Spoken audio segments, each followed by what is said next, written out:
На скамье подсудимых 56-летний Игорь Зубрилин. По версии гособвинения, он, работая в такси, придумал преступную схему наживы – усыплять своих пассажиров, а после грабить. Как рассказали на заседании, Зубрилин обманом выпросил у своего соседа, который страдает психическим заболеванием, 5 таблеток сильнодействующего препарата, сославшись на то, что якобы плохо спит. Купить такое лекарство без рецепта невозможно. Оно приравнивается к наркотическим и для здорового человека представляет опасность, особенно в сочетании с алкоголем. А именно нетрезвых пассажиров подсудимый и выбирал в качестве жертв.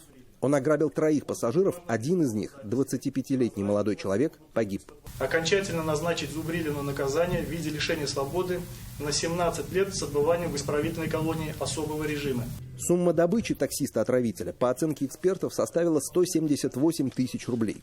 И сегодняшний приговор для него не первый. За плечами мужчины 3 судимости. Будучи объявленным в федеральный розыск, он подделал паспорт и скрывался в Мариэл до своего задержания в августе 23-го. Сам подсудимый до последнего отрицал почти все, признавая только подделку паспорта. От последнего слова отказался.